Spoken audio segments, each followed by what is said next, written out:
Coming up on 2020 on ID. Can you tell if your dad is breathing? There's blood pouring out of his head.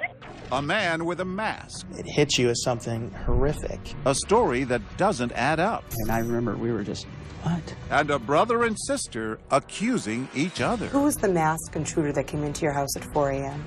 It was Nathan. I didn't do it. My sister blames me for everything, and she always has. A picture emerges of a family in turmoil. It got to the point where I thought she was going to kill me. And two teenagers bent on revenge. I wanted him to honestly feel like, take me seriously for sure. You have to be a little empty inside to take the person who loved you so much. Who really pulled the trigger? And why? Timothy McNeil did not deserve to end up like that. Siblings driven to kill.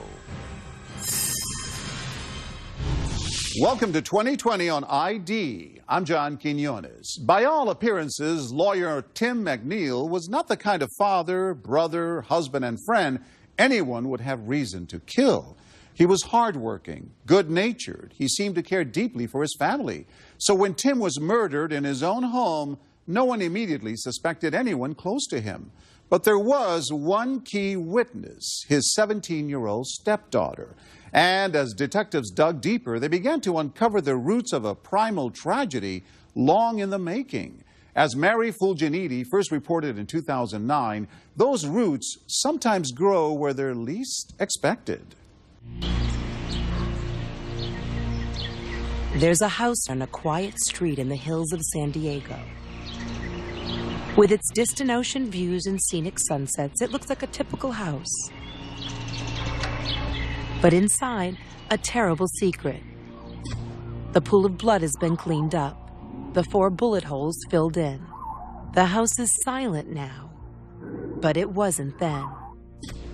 Can you tell if your dad is breathing? He shot him twice in the head. Okay. Do you know if he shot him in the head or in the stomach or... He shot him in the head at least once, I know, because there's blood pouring out of his head. Okay. It was a beautiful day when a man dressed in black burst into the house of well-to-do lawyer Timothy McNeil and his 17-year-old stepdaughter, Bray. He asked for the combination to the safe. Okay, so he asked for the combination to the safe. What'd your dad do? He refused, and then he shot him. Okay. Detectives J.C. Smith and Brett Burkett got the call from dispatch. They told us it was a home invasion robbery and that the victim had been tied up and that there was a surviving victim. So as you're driving to the crime scene, any thoughts going through your head? And we talked about how brazen it would be for someone to do this in the middle of the afternoon and who might do such a terrible thing. And That doesn't typically happen, I would expect. It's It's unusual, I mean, especially since Tim McNeil didn't live a high-risk lifestyle. He's not your typical homicide victim. We were hoping that the patrol guys were on the trail of the masked gunman that ran out the back door. So this is the door you came through? Yeah, this is the door that we came through. Mr. McNeil's body was laying on the floor here with his head towards the pool table and his feet towards the door. And what I saw first was the large amount of blood. It just, it hits you as something horrific. And now the news is starting to spread. Neighbors are shocked to hear the TV was on, so I walked into the family room and I looked up and I saw Tim's house with all this yellow tape and everything. And Rick and Bonnie are Tim's brother and sister-in-law. When you got there, Rick, what went through your mind and your heart? God no, you know. I just kept screaming, "Where's Bray? Where's Bray? Where's Bray? Is Bray okay?" Was anybody else in the house at the time the officers first entered? When the first officers arrived, Bray was in the corner. Was she crying? She was upset, and her hands were bound behind her back. Hands zip-tied behind her, Bray tells police she managed to dial 911 with her tongue. It was horrible to hear the news of my father, and I just fell apart. For Bray's stepsister, Erin, the shock of their father's death almost equaled by her concern for Bray. I was livid that this poor girl had witnessed one of the most heinous things happen to her father. And I just was like, how is she going to come back from this? How is she going to do this? Outside on the patio, police find a .357 Magnum revolver. And where was the gun located? running the top staircase right here. In tracing the killer's getaway route, police find a black shirt thrown high in this tree and 2 eyewitnesses who caught a glimpse of the murderer running up this path before getting into a truck and taking off.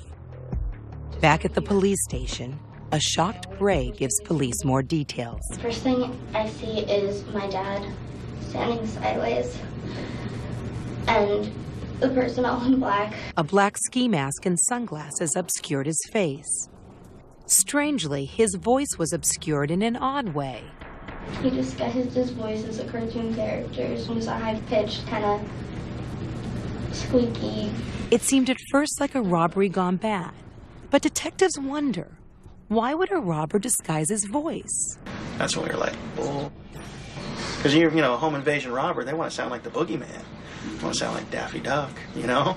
Unless this was someone Tim knew. Is there a client that... disgruntled client. That was upset with him. But as they find out more about Timothy McNeil, they discover a man apparently without enemies. He's the coolest guy. I mean, he got along with everyone he met. He would start conversations with strangers. He liked all the best things in life. He loved good food. He loved, you know, hanging out with friends. And he was the best storyteller. He was really just a child at heart. Since his second wife, Doreen, died, Tim lived quietly here with Doreen's daughter, Bray. Her son, Nathan, was away at college in Arizona. Do you have any idea at that point who would want Tim McNeil dead? No. None. Or a motive or a reason or anything. But then Bray, while being questioned by the police, suddenly blurts out a name. I heard my dad ask him, "Why are you doing this, Nathan?" And that's all I know.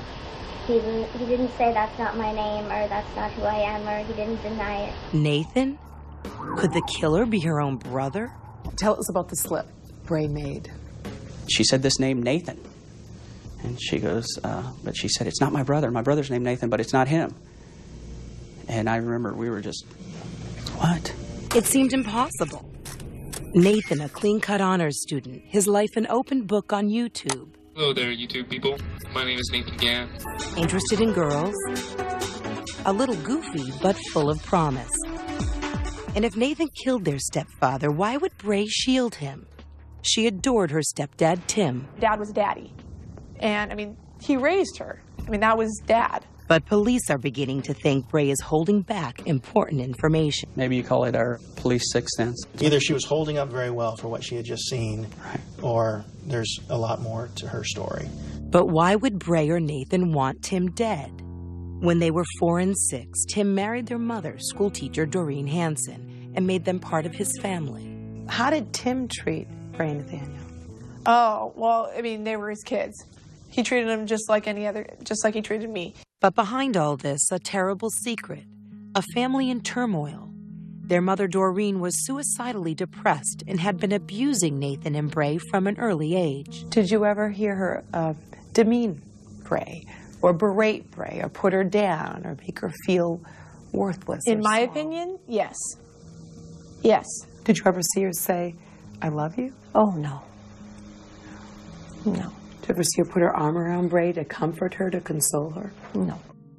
For Nathan, it was much worse. What did Nathaniel go through growing up? She was physically violent with him, hitting him, hit him with sticks, ridicule him. He would be in the bathroom, bring his sister in and point out his penis and ridicule him about it in front of his sister. And then the names, I mean... and what were some of the names? She called him, on a regular basis. When you ask Nathan and Bray about it, even now you hear that odd, detached tone abused children often resort to. She threw things at me. Like what kind of things? Like kitchen appliances and knives. She would throw knives at you? Mm-hmm. Like she was going to kill you? Yeah. Well, she had threatened to kill me several times. She had told me that she was going to kill me and bury me in Mexico. How old were you at the time? Like 8, 9. She would just say, what would you do if I, drove off the Coronado Bridge? What would you do if, I just burnt the house down? And this is when I'm, 10, 7. Why was she saying all these things to you? I mean, was she sick? There was something that was not all the way right with my mother. In a childhood of chaos, one oasis of sanity. Was there anyone in the house you felt you could trust? Tim. Did Tim just stand there and watch it happen, or did he ever defend you or try to defend you? You know, he'd step in drink, that's enough. It was Tim who arranged for 12-year-old Nathan to go live with his grandmother in Arizona to escape the abuse at home. His name was rarely mentioned after that. It was really weird because I was still a kid, and it was never spoken about to me. He was just gone. Away from his mother, Nathan blossomed and became an honors student. But Doreen's condition was getting worse, and she was taking it out on her daughter. How bad did it ultimately get? It got to the point where I had to move to Tucson because I thought she was going to kill me. 16-year-old Bray was living with her brother, now a college student in Arizona, when a tragedy took place. My mom called and threatened suicide. It wasn't the first time, and Nathan was fed up. And she said that she was going to die. She was like, I need to talk to Bray. And, I guess I was asleep. I said, well, when she wakes up, I'll have her call you. So you didn't take her seriously? No. And she goes, fine, and click, hangs up.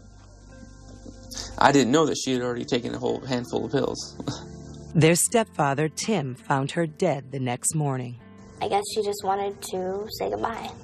Were you crying? Were you upset? Or were you relieved that this woman who was a monster to you is now gone? I was bawling. I couldn't stop crying for days. Yet you still loved her? I have to. You don't have to love anybody. I believe that you have to love everyone. For two kids who had spent their lives trying to earn their mother's love, it was a devastating loss. And now, a year later, their stepfather dead as well, and both are under suspicion for his murder. The question everyone is asking is why? Why would a caring stepfather end up dead? 400 miles away in Arizona, police put that question to Nathan. He says he wasn't even there. I don't know anything, though. I need a lawyer. This is too powerful. This is just... I'm trying to tell you guys I wasn't involved. Good luck to you. Police also question Bray, who raises their suspicions. Were you surprised the killer left her alive? To leave a witness to that, it seemed unusual. Unusual things start to add up.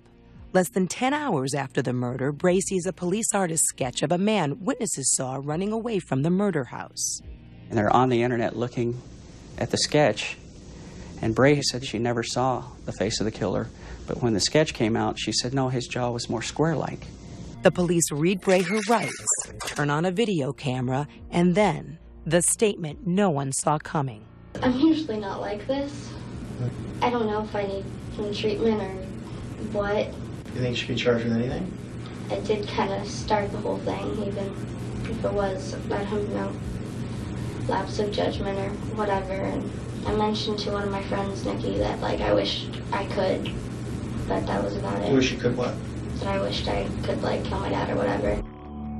Coming up, both Bray and Nathan stand trial for Tim McNeil's murder. What the evidence shows is that a conspiracy to kill Timothy McNeil existed between Bray Hansen and her brother. And a sister turns on her brother. He said this is going to happen whether or not you want it. And if you're smart, you'll go along with it or you'll end up just like him. Who really killed Tim McNeil? Stay with us.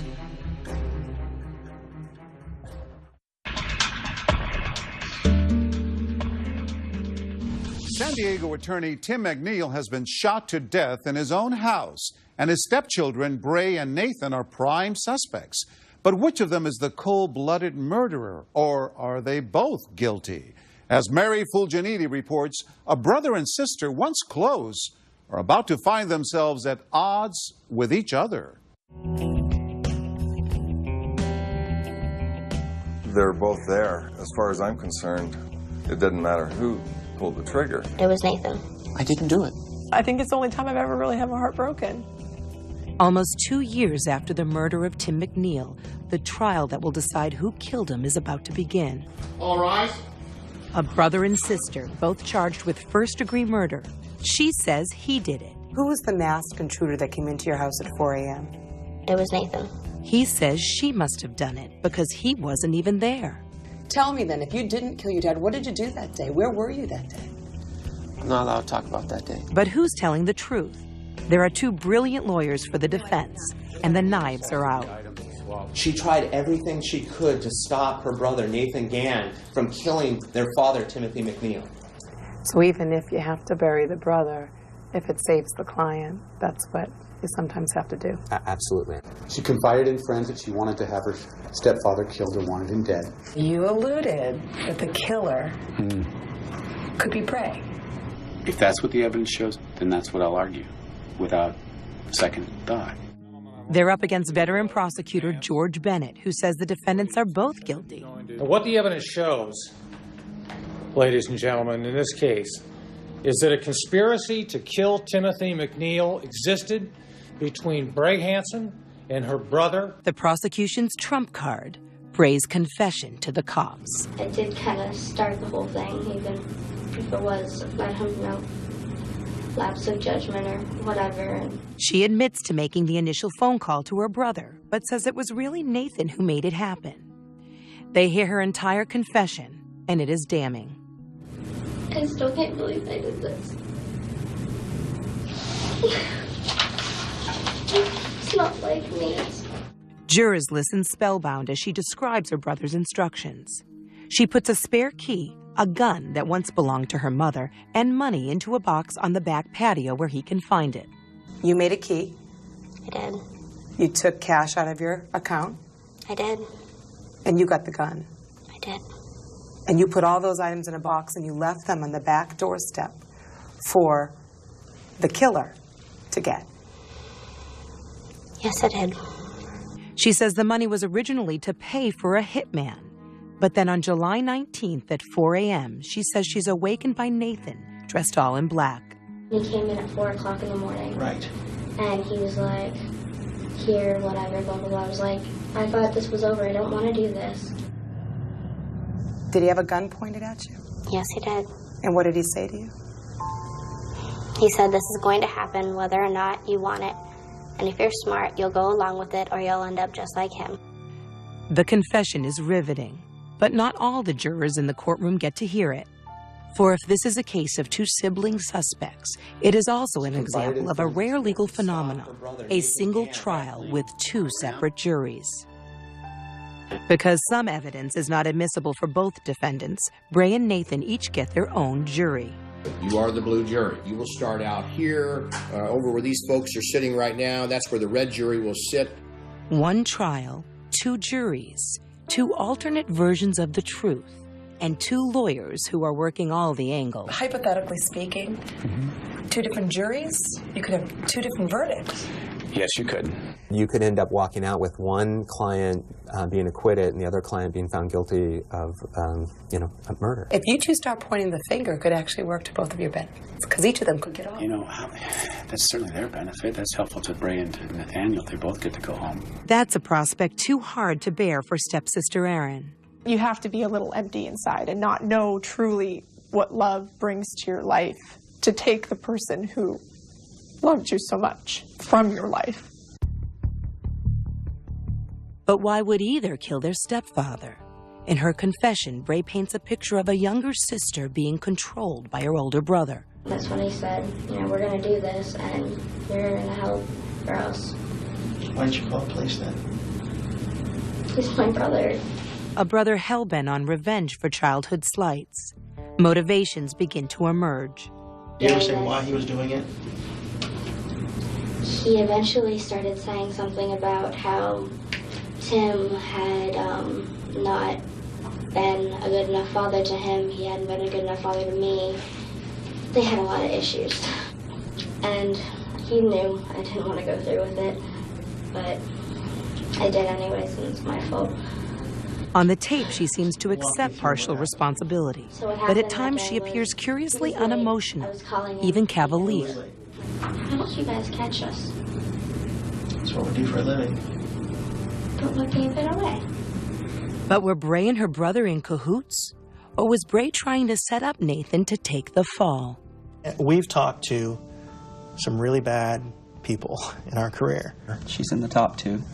of the most callous. The truth, the whole truth, and nothing but the truth. Perhaps equally damning, a detective testifies about driving Bray to the station for questioning only minutes after the murder. And I noticed movement coming from where Bray Hansen was sitting. When I turned to look at her, she was like dancing in her seat, and she made the comment that she liked the song that was on the radio. What was the song on the radio? Big Girls Don't Cry. Do you cry? I try not to. Why? Because I don't like crying. It makes me feel weak. And the police officers say when they took you away from the crime scene that you were dancing in the car. Did it bother you? We still talk about it. It absolutely bothered us. But the big question is why? When we come back, for the first time, what no jury got to hear. Tim comes home, I tie him up. Why Bray wanted the man she adored and called her daddy to die. I wanted him to hurt like he had hurt me. When we come back.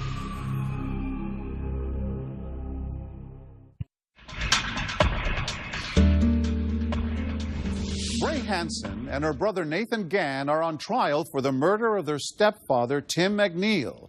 The prosecution's case rests largely on Bray's chilling confession, but with separate juries, will that be enough to convict both siblings? Once again, Mary Fulginiti. Her jury hears the videotape confession.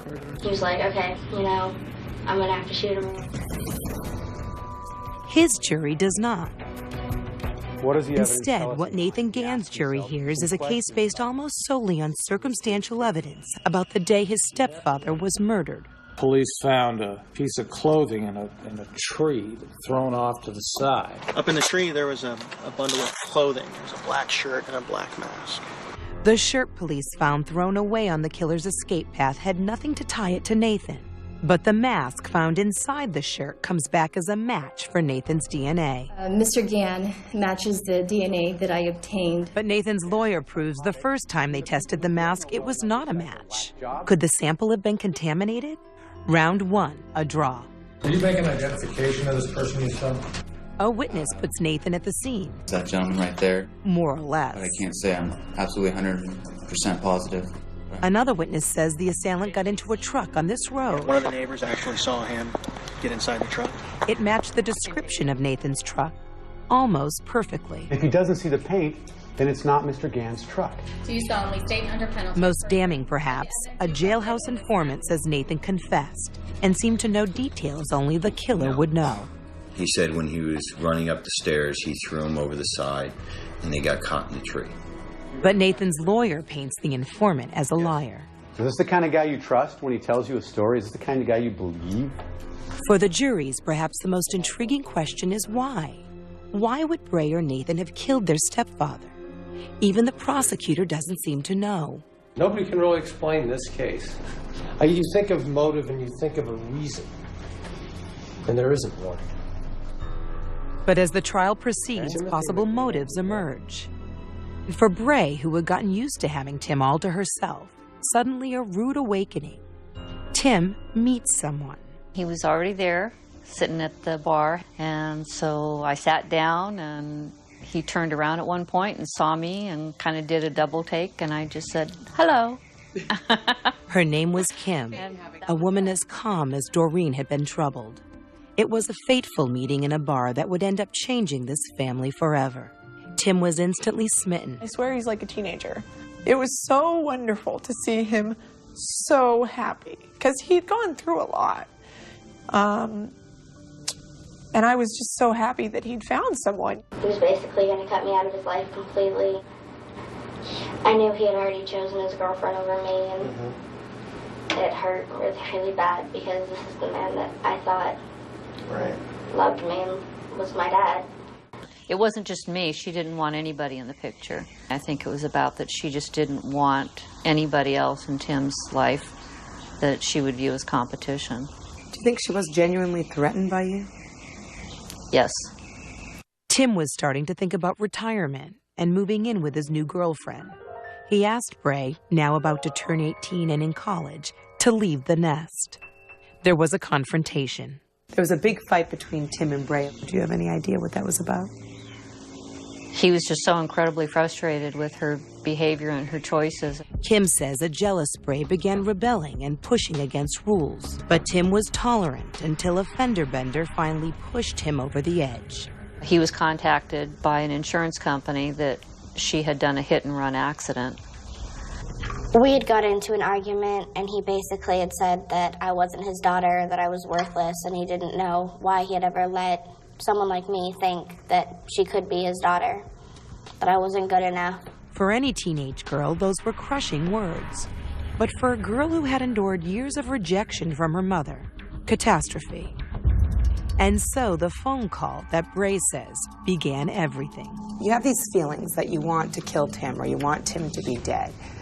You call Nathaniel. What do you say to him? I basically asked him to calm me down, you know, tell him, I told him, you know, these things are going through my head, please, you know, make them go away, you know. And instead, what did he say? Instead, he said, well, you know, what if you weren't there anymore? And I was like, well, you know, that would be kind of cool.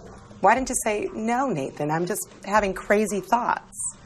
I was very hurt. I was very angry. I wanted him to hurt like he had hurt me.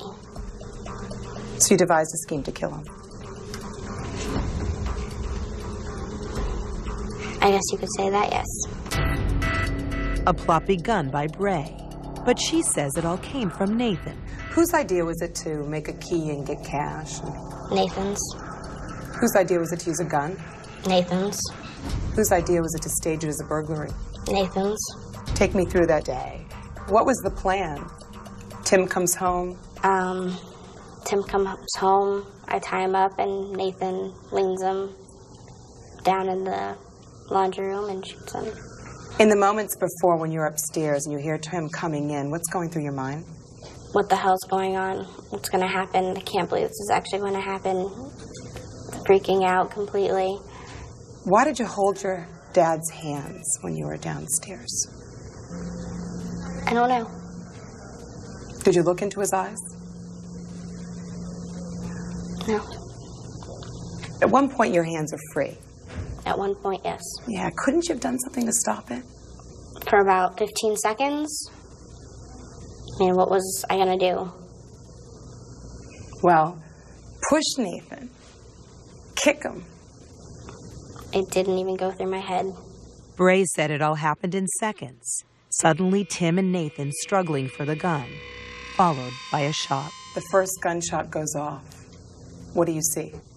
At first, I think that, you know, my dad shot him and, you know, it was all going to be okay. And then I see blood coming out of my dad and him fall to the ground.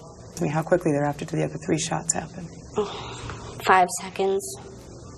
Did you see them go into Tim? Bray, what was going through your mind as you're watching your father get executed? Oh, my God. Were you screaming? Yeah. What were Tim's final words? You shot me. I can't believe you shot me. You killed me. But Nathan's lawyer says if those were Tim's last words, Bray listened to them all by herself. He says the prosecution can't even prove Nathan was in California that day, let alone in the murder house. Did you kill Tim McNeil? No. Did you threaten your sister? Did you tell her, if you don't go through with this, I'm going to kill you too? The worst threat that I ever gave my sister was that if you don't take care of your chores, you're going to your room. The prosecutor saved his harshest words for Bray. This is a monstrous crime. And finishes by reading from a letter Bray wrote in prison. It was supposed to be one clean shot, easy shot to the head. No pain, no suffering. I was supposed to be upstairs. She never tried to withdraw from any conspiracy. It just got messy. Timothy McNeil did not deserve to end up like that. And the only reason that he ended up like that is because of her and because of her brother. And those tears and that expression is too late. But the defense lawyers, speaking to their separate juries, do a brilliant job of finger-pointing. Bray Hansen is right-handed. Nathaniel Gann is left-handed. And that gun was resting in what would be a natural right-handed orientation for him. She's forced to stand in this game room with her hands zip-tied behind her back while her brother proceeds to shoot her dad. As the two juries are deliberating, a terrible fear preying on the police.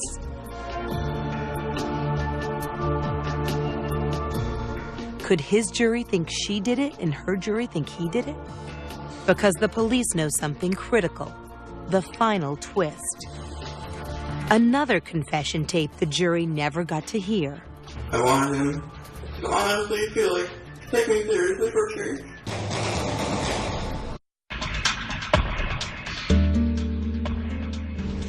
After the murder of Tim McNeil, the trial of his stepchildren, Bray and Nathan, is drawing to a close. Once again, Mary Fulginiti. Two separate juries deliberating the fate of this sister and brother charged with the murder of their stepfather. Do not discuss your deliberations with anyone. Will they reach the same verdict, or will one be convicted while the other goes free? Now all the attorneys can do is wait. How long has the jury been out? They went out yesterday at about 1:40. Who knows what they're talking about in there? And I've given up speculating what jurors think about years ago, because it just drives you crazy. At this point, it's completely out of my hands. Bray admits to planning the killing, but says she backed out. Nathan's defense is simpler. He says he's innocent and wasn't even in California when the crime occurred. Nathaniel, why did you do it? I didn't do it. Did you hate him that much? I loved Tim. I had more to gain by Tim being alive than being dead. While Nathan says he and Tim loved each other, the facts paint a more complicated picture. No photos of them together. No sign of Nathan in Tim's will. And while Tim did try to take his side against Doreen, he didn't stop her physical abuse.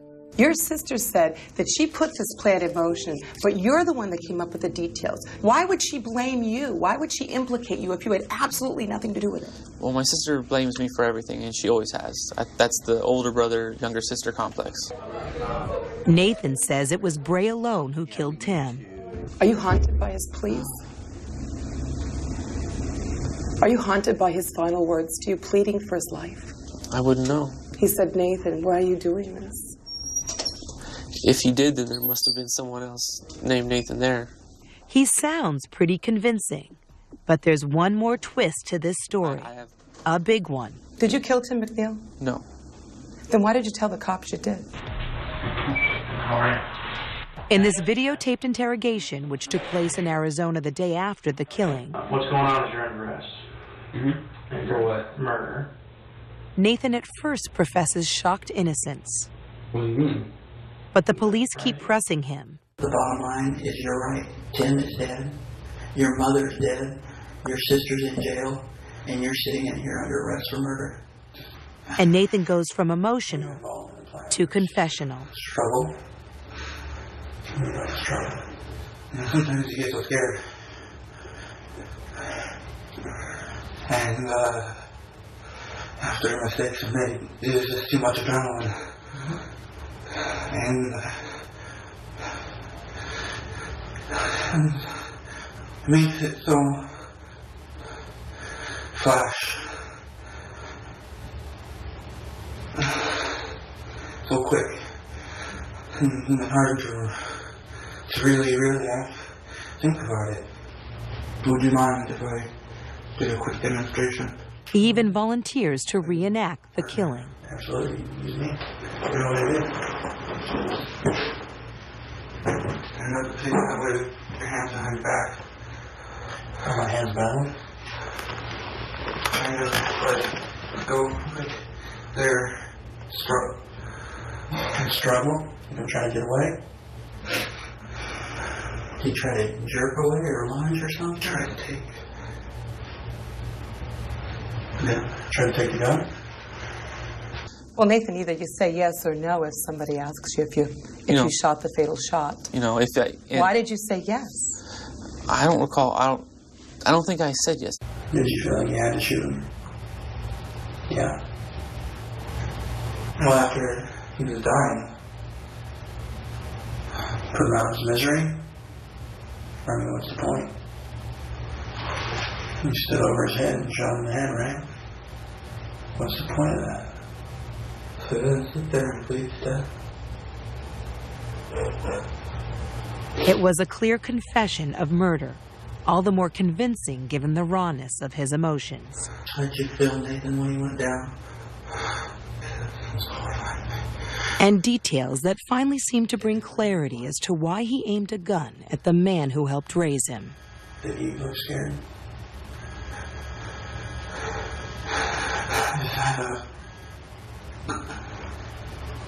I wondered that. I mean, he knew it was you. He laughed. He laughed. In the end, police say it all came down to the one thing a son yearns for from his father: respect. I remember Nathan saying that McNeil still didn't respect me. I wanted him to honestly feel like, take me seriously for a change. I just miss me. But neither jury, deliberating separately somewhere inside this building, knows anything about this confession. Because of a legal technicality, it was not introduced into evidence. Will the jury make the right decision?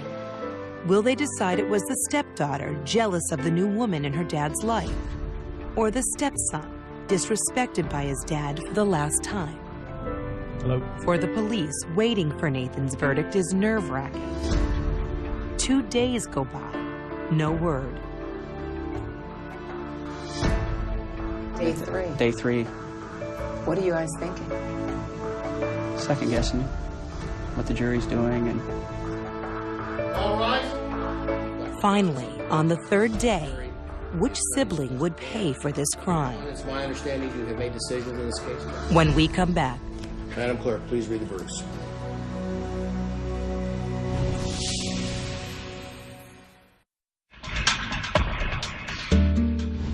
Bray Hansen and her brother Nathan Gann are on trial for murdering their stepfather. Now, jurors will decide their fate. They've seen a lot of evidence, but one thing they didn't see is Nathan's videotaped confession. Will that affect the verdict? Now, with the conclusion of our story, Mary Fulginiti.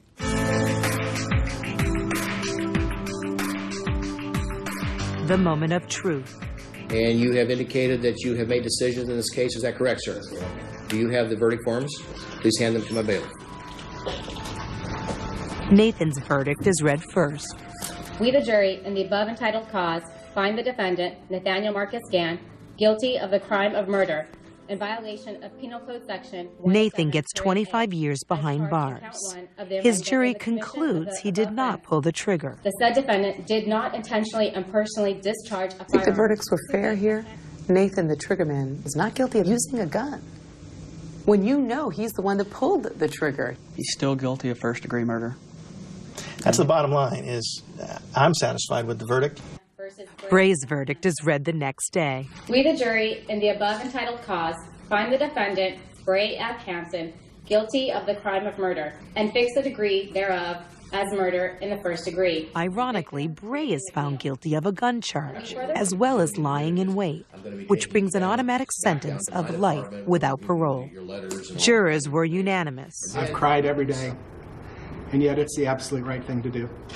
Do you consider yourself to be a murderer? No. Even though you talked about killing Tim McNeil. There's a difference between doing it in fantasy and actually pulling the trigger. I mean, I think the reason why the jury had difficulty was because you didn't stop it. In my mind, at the time, I did. When you're not thinking clearly, when you're in shock, when you're afraid, when you're just in such a frenzied state, you don't see all those possibilities. For the McNeils, closure. It's not going to bring Tim back, but at least there's justice, and we're grateful for that. If no diminishment of their anger. Stupid. It wasn't a heart attack or a car accident. It was planned. It wasn't even a crime of passion by two teenagers that made a mistake. It was cold, calculated execution. But incredibly, Tim McNeil's daughter Erin feels only grief. What would you like to say to to Bray. I mean, I just wanted to, I mean, I haven't even hugged her. I mean, I just wanted to go and just tell her,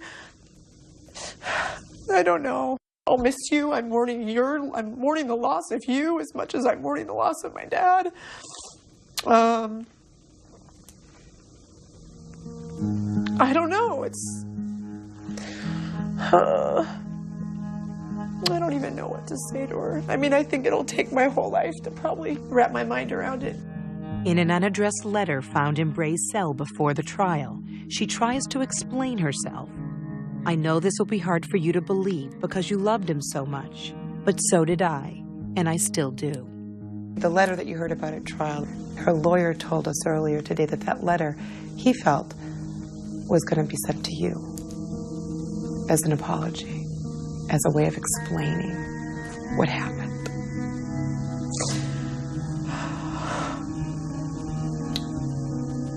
And that's why it's a tragedy. Erin told me something that I think you might want to know. She saw you in court for the first time. Her reaction was that she wanted to hug you when she saw you at trial. And she says she still loves you. Does that surprise you? It does. And why? It's okay to cry. No, it's not.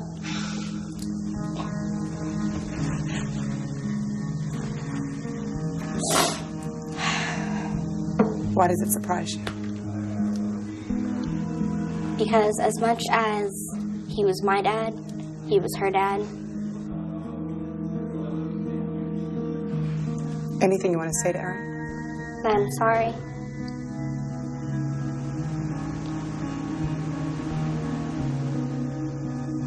If I could go back in time, I'd do it in less than a heartbeat. But I can't. A brother and sister who say they grew up with everything but their mother's love, now grappling with the enormity of having taken their stepfather's life.